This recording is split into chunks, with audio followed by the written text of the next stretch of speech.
Hi guys, welcome back. I am Vivek Singhal from tradingwithvivek.com।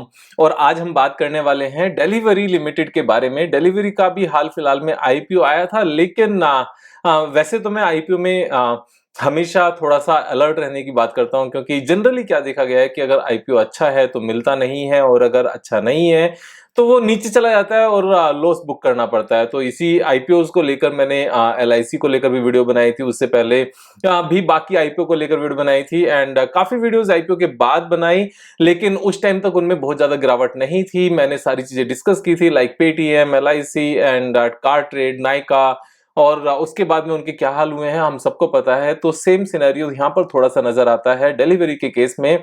We will understand each and everything, लेकिन यहाँ मेरा आपको किसी भी तरह का सजेशन नहीं है। मैं आपके सामने कुछ फैक्ट्स एंड फिगर्स रखूंगा जिनको समझ के आप अपने हिसाब से खुद से ट्रेड लेंगे, लेकिन मेरे कहने से यहाँ पर सीख जरूर लेंगे कि कभी भी किसी भी स्टॉक में ट्रेड करने से पहले हमें किन किन बातों का ध्यान रखना चाहिए। फाइनेंशियल्स हमें जरूर देखने चाहिए, बिजनेस अंडरस्टैंडिंग होनी चाहिए।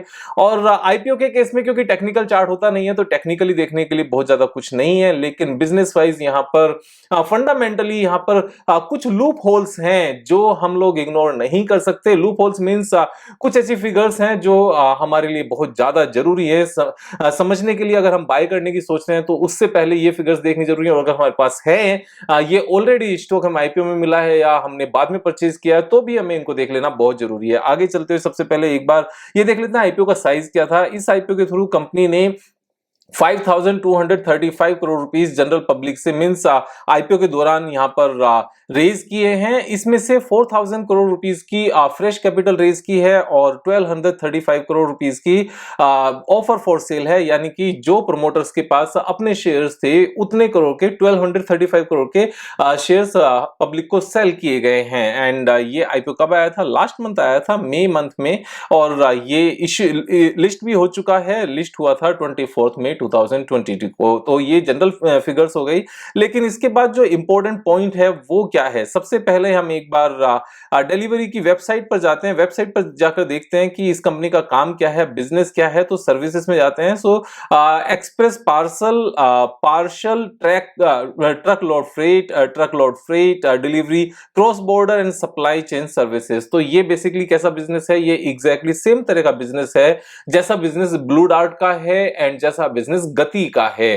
तो ये दोनों का और इसका बिजनेस ऑलमोस्ट उनके तरीके से है, सेम बिजनेसेस है। यानी कि एक कुरियर कंपनी है, कुरियर सर्विस है। कुरियर सर्विस में डोर टू डोर पार्सल वाला भी सिस्टम है, बिजनेस टू बिजनेस भी है, और हैवी फ्रेट भी है, और पार्शियल ट्रकलोड भी है। तो सभी तरह के हैं, इसीलिए ये इसको इंटीग्रेटेड सर्विस कंपनी कहते हैं, इंटीग्रेटेड लॉजिस्टिक कंपनी कहते हैं। एक इंपॉर्टेंट पॉइंट देखते हैं, वो क्या लिखा हुआ है? Delivery is the largest and fastest growing fully integrated logistic company in India by revenue financial year 2021.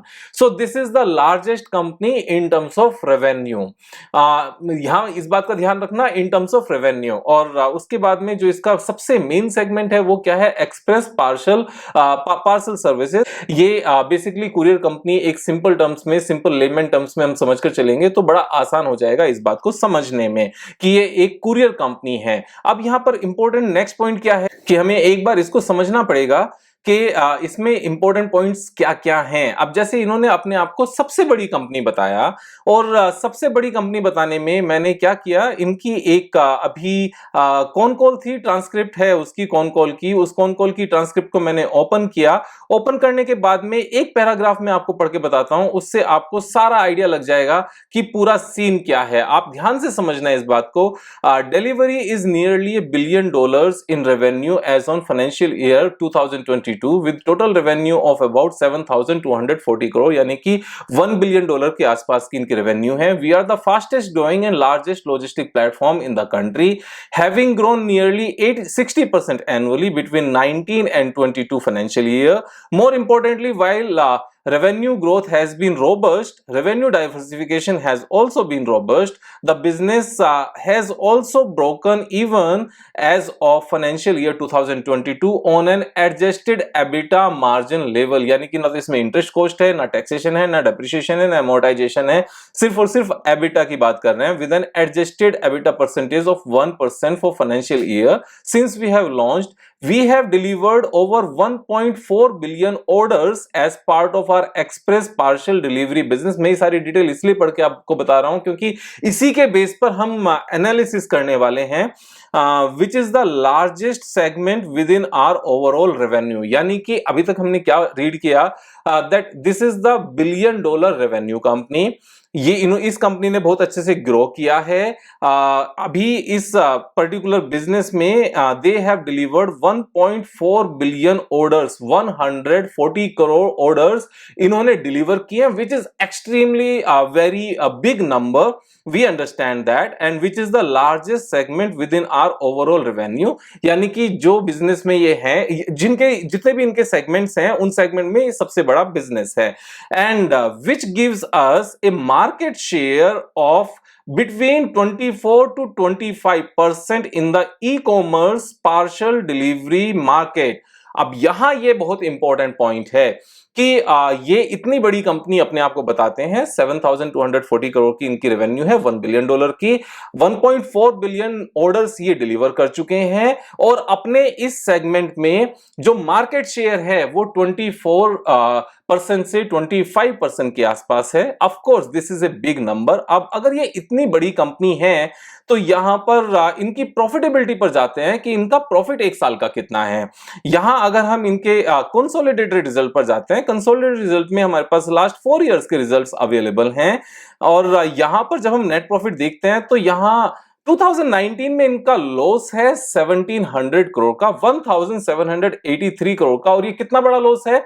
ये लॉस है ऑलमोस्ट जितना रेवेन्यू है उससे ज्यादा का, यानी कि रेवेन्यू कितनी थी 1654 करोड़ और लॉस कितना है 1783 करोड़। उसके बाद में मार्च 2020 में there is a loss of 269 crore, March 2021 में there is a loss of 416 crore, and March 2022 में there is a loss of 1000 crore. तो जैसे जैसे इनकी रेवेन्यू इंक्रीज होती जा रही है वैसे वैसे इनका लॉस भी इंक्रीज होता जा रहा है। तो ऐसे चलते तो अभी इनकी अगर और रेवेन्यू बढ़ जाएगी तो यहां लॉस और बढ़ जाएगा। तो और ये कंपनी पूरी है कितने की? पूरी कंपनी है 36,000 करोड़ की, ऑलमोस्ट $5 बिलियन। अब $5 बिलियन की company, market capitalization, is a loss making company, और यहां पर छाती ठोककर बोला जा रहा है कि हमारे पास मार्केट शेयर है 24-25% का। एक चीज हमेशा ध्यान रखने की जरूरत है, इस तरह की कंपनीज जब छोटी होती हैं तब वो लॉस मेकिंग रहे, और धीरे धीरे जैसे जैसे बड़ी होती जाए वहां पर लॉस मेकिंग खत्म होना चाहिए, प्रॉफिटेबिलिटी आनी चाहिए। क्योंकि क्या कहा जाता है स्टार्टअप के केस में, क्या कहा जाता है कि जैसे ही हम,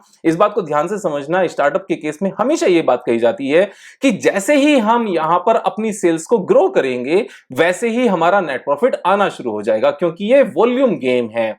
Now, when they are saying that they have already delivered 140 crore order, 140 crore orders, यानी कि जितने इंडिया में पॉपुलेशन है उतने ऑर्डर्स ये डिलीवर कर चुके हैं।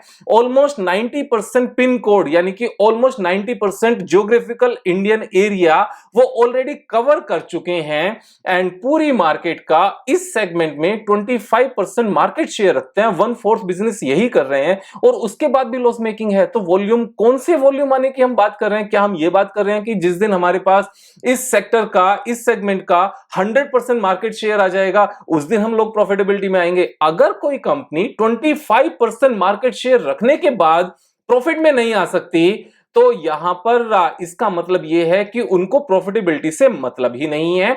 उनको सिर्फ एक बात से मतलब है कि हम रेवेन्यू के बड़े बड़े नंबर दिखाएं, बड़े बड़े शोर मचाएं, बड़ी बड़ी यहां पर प्रेजेंटेशन दें, और बाद में आईपीओ लाकर मार्केट में हायर वैल्यूएशन पर अपने छोटे से स्टिक को बड़े से वॉल्यूम पर, बड़े सी अमाउंट में बेचकर, रिटेलर्स को बेचकर निकल जाएं। अपना आईपीओ निकल गया, जितना पैसा हमने लगाया था कंपनी में उतना हमें वापस मिल गया, और इससे ज्यादा हमें कुछ नहीं चाहिए। जितना बचा हुआ होगा वो सारी की सारी कंपनी हमारी अपनी हो जाएगी। यहां इस बात को, एक बात से और समझ लेते हैं, ध्यान से समझना, 2-3 और फैक्टर्स हैं यहां पर।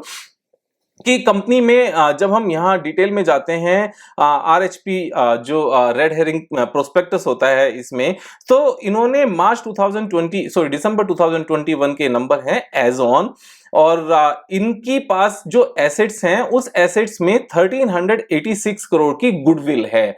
गुडविल किसे कहते हैं? गुडविल कहते हैं कि जितने का आपने सामान परचेज किया उससे ज्यादा किसी पार्टी को उस चीज की पेमेंट करना। इसको ऐसे समझो, अगर सपोज मैंने कोई कंपनी 100 करोड़ की बनाई, मेरी कंपनी की वैल्यू 100 करोड़ है, वैल्यू 100 करोड़ है, लेकिन सामने वाली कंपनी आकर मुझसे कहती है कि इस कंपनी को मुझे सेल कर दो, मैं यहां पर बोलने लगूं कि मैं आपको इस कंपनी को सेल कर दूंगा लेकिन 1400 करोड़ की सेल करूंगा।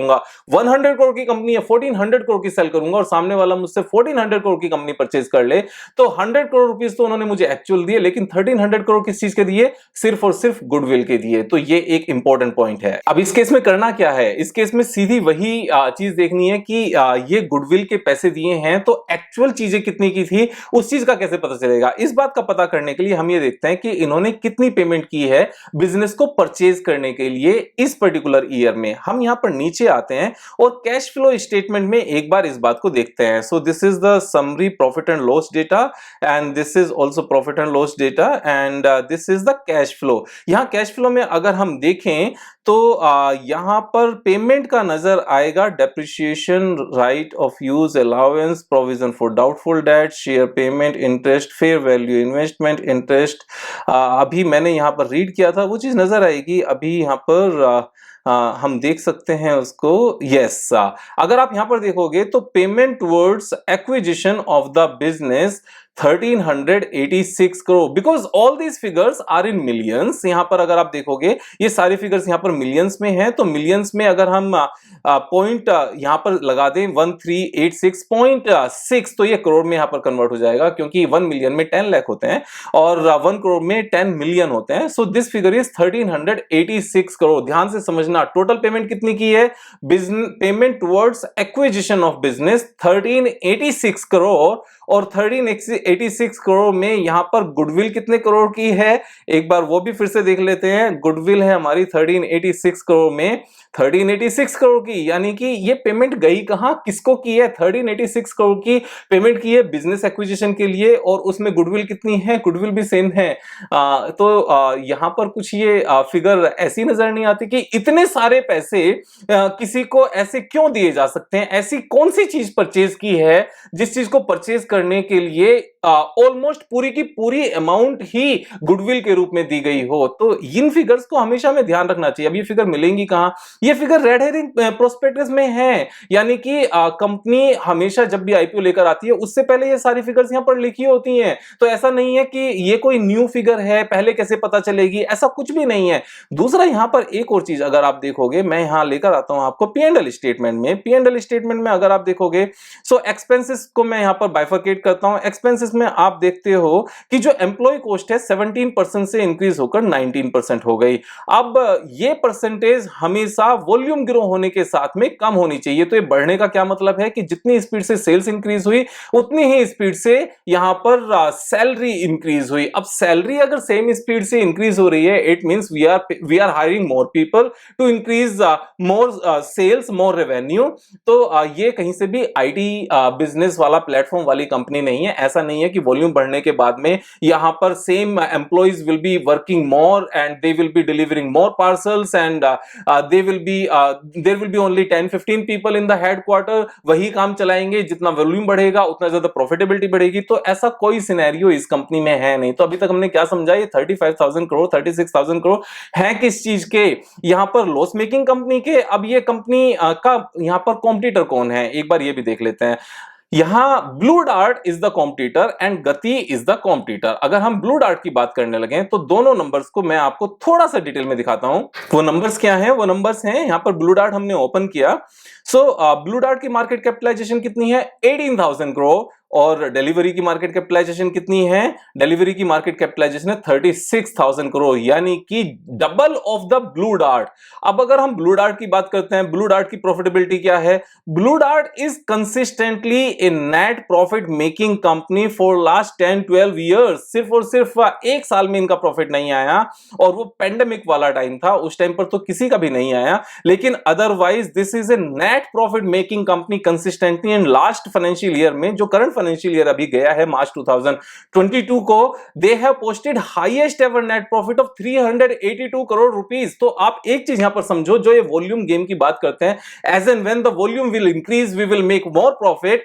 तो अगर यहां पर सेल्स को भी एक बार कंसीडर कर लेते हैं, यहां पर नेट सेल्स सॉरी रेवेन्यू कितनी है, सेल्स कितनी है ब्लू डार्ट की 4400 करोड़ रुपीस। डिलीवरी की यहां पर रेवेन्यू कितनी है, इससे भी ज्यादा है 6800 करोड़ रुपीस।